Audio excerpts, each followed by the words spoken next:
All right, welcome everyone to our December onboarding office hours. Thank you all for joining if you're live on the call, but also thank you for watching if you are here as a recording. In this call, we're going to basically just make it informal, answer any questions that people have about VFA, onboarding, and also more importantly, give a chance for Sarena Martinez to introduce herself because she is the Alum resume and bio reviewer. So she'll be here to support you all as you get ready for the match process. We know that April might seem a little bit far away. It's really cold right now in most places in the country, but April will come sooner than you know it. And we want to make sure that you're prepared sooner rather than later, because as we get more and more of your fellow incoming fellows onboarded, we're going to be having to distribute our support among all of you. So we just want to make sure that you have the time that you or take advantage of the time that you have right now to have some preparation for match. So what we're going to do is we're going to do some quick introductions of me and Sarena. Andrew and I don't have the chat open right now, but Andrew and Brianna already did this, but in the chat, feel free to put in your name, your preferred gender pronouns, and one of your top songs of the year. So I'll go ahead and get started with mine. My name's Winston. You've received a lot of emails from me. I take he, him pronouns. And my top song of the year is Adore You by Harry Styles. I did not realize that I just liked that song so much, and a former One Directioner, but the heart wants what it wants. So that's where we landed. Sarena, please tell us a little bit about yourself. I have some questions for you that we went over, but would love for you to talk a little bit more about yourself and what you're doing on the VFA team. Yeah, hey everyone, so nice to meet you. My name is Sarena Martinez. As Winston said, I was a 2017 Venture for America Fellow, and I completed my fellowship in Birmingham, Alabama. I was there until September, actually. Most recently, I started graduate school at the University of Oxford in the UK, but I'm actually back in my hometown of the western suburbs of Chicago for the time being until mid-January. And my role on the team is going to be to review your resumes. So I'll be editing those and commenting on them. I'll also be doing the same with your match bios, and then we'll be doing some mock interviews as well. So I am on the team really to be as much of a resource as I can to you guys as you work to prepare for match. So please see me please see an open line of communication between us, and feel free to reach out if there are any questions, or if you want to know more about Birmingham, let me know. I loved it. It was absolutely amazing. Thank you. And you'll be available over email and Slack, correct? Yes. Email, Slack, and then, or if there's another platform that's more convenient to you, just let me know. Awesome. So I want to actually ask a few more questions, because fellows are in this stage of exploring potentially what cities they want to go to, what opportunities I should look for in the match process. What did you do during your fellowship? What was the opportunity that you had in Birmingham? So I came to Birmingham to work for an organization called Innovate Birmingham, which was a workforce development program. And it was working to train 1,000 under and unemployed youth for tech jobs. And I came on as a special projects manager, which if you don't know, you will soon learn is startup lingo for generalist. So they're like, everything's a special project. But my sort of charge that I came there for was, so we had gotten a $6 million grant from the U.S. Department of Labor, and there were tiered programs. So they had started boot camp programs to train people for tech jobs, but they needed someone to roll out the 2-year and 4-year college scholarship process. So that's what I was tasked to do, among other things. And we were a really young organization. And so that's why I came. I took the job because, so one of the main reasons that I joined VFA for was to find some mentorship. It's like what I was looking for. And I was considering health tech roles. So I was not looking at anything related to workforce development or economic development or anything like that. But my mentor my boss at the time ended up becoming my mentor. And he was really amazing. And I've learned so much from him, and he actually stayed my boss in Birmingham until I left literally in September. So I'm really, really happy with that relationship. But that was ultimately what moved the needle for me, and is the same reasons why I accepted that job was why I started VFA in the first place. Yeah, thanks for sharing. It sounds like you found a really great mentor in that, and hopefully it's a relationship that you'll be able to have for the rest of your life, or for however long you want it to be. Yeah. Tell us a story of a moment when you really fell in love with Birmingham, or a moment that really highlights the city experience for you, because you were there for 3 years. Yeah, I was there for 3 years. A moment that I fell in love with Birmingham. So I went to school in Nashville. And I had never, and I'm, like I said, I'm from right outside of Chicago. And so I had I'd never been to Alabama or Birmingham, and I was pretty city agnostic going into VFA. Again, like I kind of knew what I was looking for, which was mentorship, but that was actually it. So I didn't know what sector. And so I ended up going to the job fair in Birmingham, and I sat with I ended up, like, it was just sort of random seating, and I ended up sitting next to two people who weren't even hiring fellows, but they were just there because they were excited that young people were excited about Birmingham, and just were like gushing about the city and about all that was going on, about all the opportunities, and about this program specifically, and why it was important to be there at this moment in time. And it just, like, that sort of community was so palpable throughout my whole job fair experience. And it wasn't necessarily something that I knew that I wanted going in, but it became a hallmark of my Birmingham experience, where the whole community there is so incredibly welcoming. Like, anybody is accessible, like a person away. They'll like invite you to dinner at their home. And we had like lunch and learns with different CEOs in the area. So we got to know them. And it's just been people there are just really excited that others are excited about Birmingham. And so that was, I just appreciated how welcoming everyone was. Yeah, thanks for sharing. It's like very much, from my perspective, being on the team and as someone who did the fellowship in a much, like, geographically and population-wise bigger city, it feels like Birmingham is a smaller pond, and you can be like a really big fish there, where people are accessible, and there's so many things that you can do in the city, and there's so many supporters of VFA, philanthropically and also in terms of the startup ecosystem there. So yeah. Great city. I never thought I would go to Birmingham twice in my life, but through VFA, I've come to appreciate a part of the country that I certainly had misconceptions about, and felt welcomed there as well. Roll Tide. Especially as like, exactly, Roll Tide. Especially as like an Asian American person. I'm sure there's not a lot of Asian people in Alabama, so I was expecting something different, but I got something different. And Birmingham's different than the rest of the state, of course, but I felt really excited when I was there. All right, so we're going to come back to you, Sarena, in a bit for you to share a little bit more about your approach to resumes and bios. But just wanted to remind everyone on the call and on video afterwards that your assignments in Google Classroom Units 1 and 2 are due on December 17th. So please make sure that they're completed by then.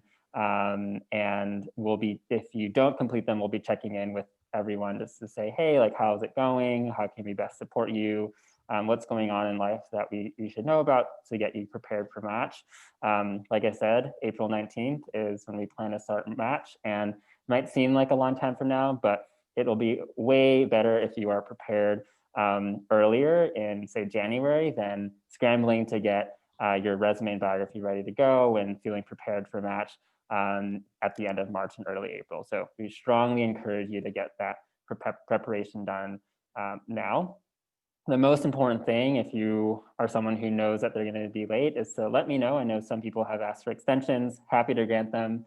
But if you're able to submit your resume and biography on or by December 17th, so that Sarena can get started reviewing them and so that you can get your feedback, that would be super great, so that you can get that process going, and then so that you can get approved on your resume and biography so that you can access match the day that it opens. And the context for that, again, is that we want you to be able to make the best possible first impression with the company partners, and your resume and your biography, as well as your pitch, are going to be the best ways to do that. And we don't want anyone to be passed over because of a typo in a resume or something that you might have missed. So think of the resume reviews as one extra sort of way for us to make sure that you are extra prepared for match, and so that you have every possible thing going for you when you do eventually pitch a company. Yes, please prioritize the resume biography to submit on or by December 17th. And then now, speaking of resumes and bios, I would love to have Sarena come back on and tell us a little bit more about sort of your approach and how you're going to be looking at resumes and bios. Sarena and I've been working over the past couple of days to get her ready to go based on the match readiness rubrics and everything else. But we'd love, Sarena, for you to tell us a little bit more about what you're going to be doing and how you approach things. And now is also a good time if you want to chat in any questions or direct message me in the Zoom chat. If you have any questions for either of us about VFA in general, about onboarding, about resume and bio reviews. So while Sarena is talking, feel free to start chatting in some questions.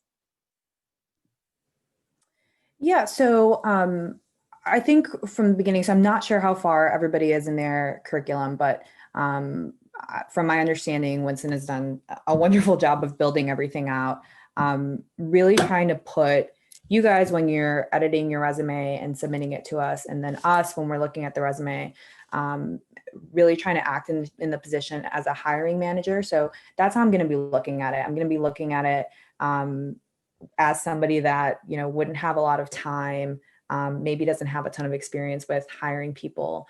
And so I'm going to be trying to pull out, you know, how do we make sure that we shape your product to make it something that demonstrates that you're able to add value from day one. I tend to be really direct with my feedback, but I also understand that, you know, the goal really is to have everybody understand why the feedback is there. So if you ever don't get why we've made an edit, or you have further questions, or you're just like, you just want to talk things through, like, please just reach out again via email or Slack, because it is a lot easier sometimes, especially with resumes, but also with pitches or bios, just to talk things through on the phone or even written back and forth. And like I said, like my goal specifically, the reason why I am here is to make sure that you are as prepared as you can be for match, and that hiring managers and these companies are seeing the value and the impact that you have had already and that you can add, and the reasons why you're in VFA and why we selected you. So that's my overarching goal, and is what I'm going to be trying to work to do. But it's obviously a team effort. So please do reach out if you ever have any questions. I'm happy to take the time to chat. Thanks, Sarena. Yeah, we're on your side. We want you to find an opportunity that you're excited about. And I'm sure Sarena and I have had our fair share of rejection on the match portal. Yes. Yes.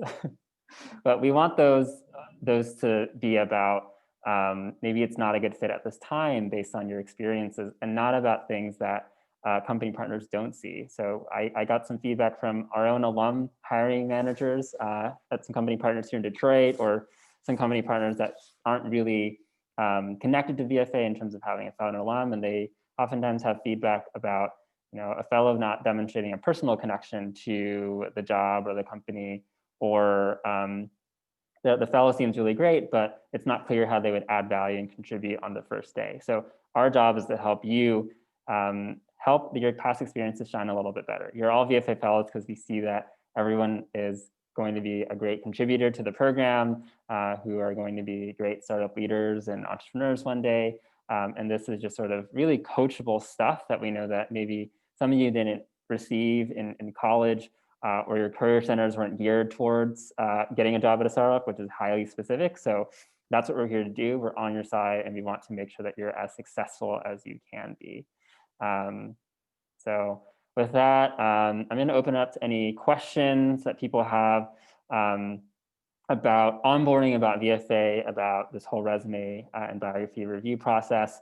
Feel free to also, if you want, just to unmute yourself and turn on your video and ask the question as well. I know that it's a little bit hard when you don't know everyone yet and people are just sort of names, but feel free to do so if you're feeling so inclined. I'm not seeing any questions right now, so I'll give it some time. And if there aren't any questions, it turns out, feel free to hop off. Well, we won't keep you longer if we don't need you, but feel free to let us know if you have any questions. Everything is fair game, so just let us know. I have a question. Can you guys hear me fine? Yeah. You hear me? Okay, sorry, because I've had awful Wi-Fi this whole week. So I've had a community director check out my resume already. And there was like one part of my resume that was, I guess, that I could do better. And it was like the first thing on my resume. She's like, you should try to focus on improving this one because it's the first one you see on your resume. But I've had trouble, I guess, selling that experience, selling that role because of the nature of the role. It's, I guess, a little underwhelming.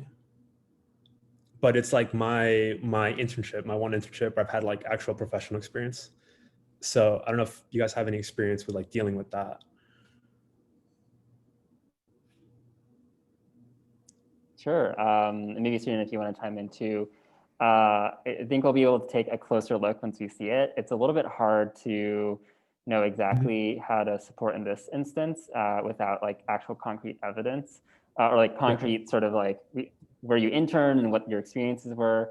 Would you be able to briefly share what you did? Yeah. So I was an engineering intern for an automotive parts company, and I didn't have like a big project. I wasn't in a position where like I'd be making like, I guess you could say like, I guess like a really big decision or whatever, or just, you know, a big project. It was just like, I was part of the quality control team, and I kept testing products. How many products? But it is like my, like, I guess you could say my biggest professional experience is the first time that I was like working with a bigger company and all that. It was my internship. And that's why it's a little hard for me to sell that particular role. Yeah, and I get it. I think college internships can be hard because you're working on a project, and as an intern, like you're not given that much responsibility, right? Because it's short term and maybe you haven't had full-time experience yet. So that makes sense. And there are probably gonna be opportunities for all of you where it'll be hard to like find metrics, and it'll be hard to like draw a line between your work and the impact. My question for you, Fernando, is why do you think your work mattered at that internship? How are you contributing? What was the impact you were making, the value that you're creating in that position? Well, there was that there was a few times where I was like the person, I guess, completely over in charge of the particular product. I was the person who was reviewing it and basically like signing off on it. It was on just a few parts, but I was also communicating across different departments. I would, let's say there was an issue with the part, a design flaw or just a physical appearance issue. I would contact manufacturers in China and be like, hey, this is the issue with it, and then can we address this? How can you address it? Or if not, I'd be talking to the marketing team, be like, hey, like this light is a different shade of whatever, or like doesn't look exactly as the original part. Or I'd be talking to the rest of the engineers in my department in regards to some testing problem or a more technical problem. So I think that I was in that position where I kept communicating across departments. Absolutely. So I think that this is a good example of a sort of an operations or project management role. So as much as possible, I encourage you, if none of you have done it already, I encourage you to definitely check out the startup roles overview, because that'll give you a good sense of how your experiences will then translate to a more startup sort of like speak and lingo about different types of roles. So what I'm hearing is that you worked with people in different countries and really made sure that the quality for products was there, and you worked sort of cross-departmental as well. And those are all really important things in terms of project management and your ability to sort of get together a lot of different challenges and make a process more efficient as an engineer, or improve something, or just ensure quality. So when Sarena takes a look, it'll be a little bit easier for all of us to sort of like troubleshoot and sort of help you think about those things a little bit better. But yeah, yeah, I'm really a visual person, so it'd be really helpful if I could like see it. But I think, yeah, just thinking always about like, why did my work matter? And even if you don't have metrics, and this goes for everyone, is why did my work matter? How did I make that happen? Because if you combine those, the why and the how, it'll be helpful for a startup to understand. So going beyond sort of listing responsibilities and connecting those responsibilities of, you know, I contacted these people and I did all these things to an ultimate goal. Like, why did it matter that you called those people in China, et cetera, right? So going beyond just listing responsibilities is something that I recommend sort of thinking about and retooling. And again, like we'll be able to like actually provide more comments once you see it. Oh, thank you. That makes sense. I think I've been looking at it too much from like, I guess, the engineering lens and not really like the project management perspective. So now, yeah, it depends on the audience, right? And depends on what you want. So if you wanted to be an engineer, I've seen lots of like pure engineer, like going to work in industry resumes where there's probably a format for that. But for startups, it's going to be a little bit different where you're going to have to retailor things so that someone who doesn't have a clear understanding of your actual industry work can understand what you're able to do for the company. The bottom line is they want to understand that you can translate what you did at that internship into a specific need that they have that they're trying to fill at the company. Awesome. Thank you. Yeah, it's basically spelling it out for the companies because we don't provide them any additional information about you. What they see on the match profile is what they get. So it is, we're here to support you, but at the end of the day, it's up to you to make that happen. Okay. Thank you again. Yeah, absolutely. That's a great question. If anyone else has something like that or other questions, happy to answer them. And I know we have like 3 minutes. So again, if you got to go, feel free to do so, but I'll hang on for a little bit. If people have questions, thoughts, concerns, feedback, all that stuff. I have a question. So for the biography, would you say that it's more kind of just like a shortened cover letter, or do you think it should be more, I guess I don't really know what the other option would be, but is that kind of what we should be focusing on when we're writing it? Yeah, that's a great question. So it is, you can think about it as like a pretty general cover letter of your biggest achievements that are related to roles that you're interested in. So we encourage you to make it, I know that the limit is like 14,000 or 1,400 characters, not 14,000, that'd be really long, but we encourage you to pick like 2 to 3 experiences that really highlight your ability to create value and the impact that you've had. So it is sort of like a general cover letter that is shorter. And the pitch is when you're going to be able to really tailor your experiences to a specific company and the role. And that's where you'll, again, sort of, you might use the same example and really talk about that in a pitch in a specific way that directly relates to what a company is looking for. So your pitch and your biography might look pretty similar depending on the opportunity that you apply for. But they'll be pretty standalone. As it happens right now, once you send a pitch to a company when the match portal opens, they'll get a link for them to download your resume. They'll also get a link for them to view your profile where they'll see your biography. But the main thing, like in the body of the email, is going to be your pitch. So in a lot of ways, like that's what you're going to need to spend a lot of time crafting and doing research on a company to send it.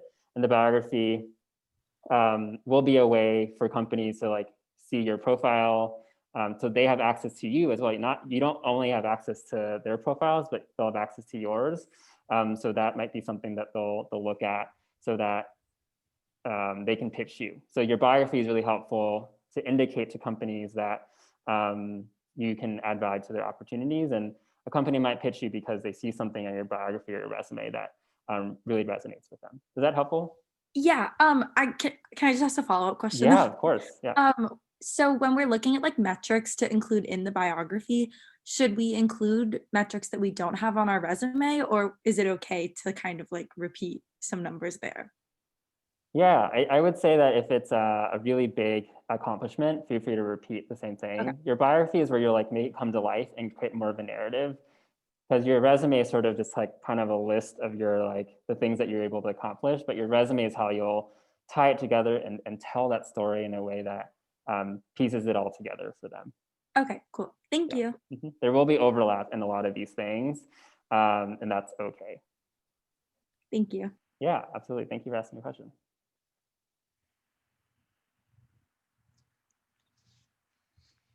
Feel free to chat me any questions as well if you have anything that you would like to ask anonymously. Sarena, do you have anything to add as we wait for maybe questions? Do you have anything to add to sort of both of those things? I don't want to take up too much airtime. You know, one of the things that I'm just thinking about now that I want to lift up when you talked about being familiar with a different language around some of these startup roles specifically. So do check that section out. So I most recently worked for the city of Birmingham in economic development, and I was actually working on hiring my replacement before I left. And so it was for like basically a project management role. So the title was like project coordinator or project administrator or something like that. And this individual had, I think, 5 years of experience. So she had been a teacher through TFA. And she had managed a bunch of events that TFA had set up at their summer institute, which is like really similar to training camp, and had been like a mentor teacher. So she had done, I'm not super familiar with TFA, but apparently it's like a pretty prestigious thing because you're essentially like a teacher mentor for these younger fellows. And our HR department sent me a note, and I was like, where is she in the interview process? Because as you can imagine, like the bureaucracy of city government, there's like a pretty stringent interview process. And so usually you sort of source your candidates before, and then you kind of put them through the actual official interview process. And so she was going through, and the HR department emailed me and said, she does not have 2 years of project management experience or experience related to workforce or economic development. And I was like, what are you talking about? Like, she clearly does. She's managed all these events. She has, helped out with the Summer Institute. She's been doing maybe the most natural form of workforce development, which is like literally teaching children. And she had managed projects like across different schools, but it was literally only language. Like, she went back, she edited her resume, she switched out different vocabulary terms that were more familiar to economic development, and then made it through and was fine. Same set of experiences, same individual, like probably same person reviewing it, but it's just, you have to know your audience. And so that's part of, like Winston's been doing this for a while and has seen the data and has like gotten all this feedback. And so all that knowledge is available. And so you can basically just go through and like pop in those, the language for what it is that you're looking for, like just make it really focused. And I think that's going to be really useful. But yeah, this stuff happens like left and right, and you just don't believe it. Like, I was like, I would never imagine that as with something like project management, her resume would have gotten flagged, but it did. And she like had we not had that relationship, like she maybe wouldn't have gotten the job, even though she's like doing great right now, So just a thought to keep in mind. Absolutely, yeah. I think that relates to what I was saying earlier about, you have the experiences. You wouldn't be a fellow if not. It's just helping you translate that in a way that for a hiring manager who's pressed for time, who may or may not be hiring for the first time, may be hired for 5 years or something like that, like that they can easily understand how you would fit in, and that's what we're helping you do. There are a bunch of resume samples from the class of 2019 and 2020 on that learning to create a startup resume assignment. So I encourage you to look at those, because I pulled the ones and I asked those fellows based on sort of how they look. And not all of them are perfect and like all that stuff, but they could be really great jumping off points based on specific roles or industries that you're interested in. And yeah, so you don't have to copy them verbatim. And I know that some of you are really open to different startup roles, so you don't really know right now if you want to do operations or sales. I encourage you to do onboarding networking and reach out to fellows so that you can start learning about those opportunities. And the link to do that is in the Google Classroom. I know some of you have started doing that already, and I'm excited to hear how those conversations go. But it's okay to not know like exactly what you're looking for. We hope that you'll have a clear idea when match starts. But feel free to create a resume that sort of draws from the different sort of roles that you're interested in, because that could really help you frame it.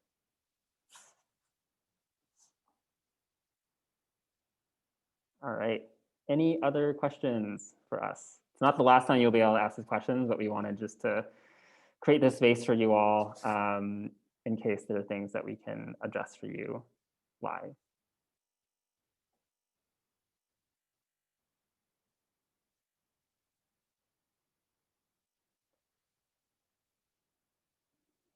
All right.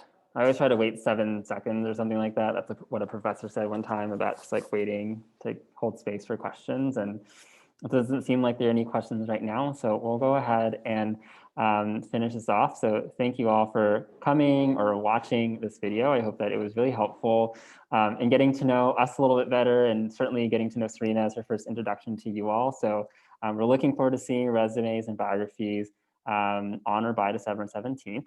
Let us know if you need accommodations or anything like that. We're here to help and want to make sure that you're on track to being successful in the match process. And we look forward to seeing them soon.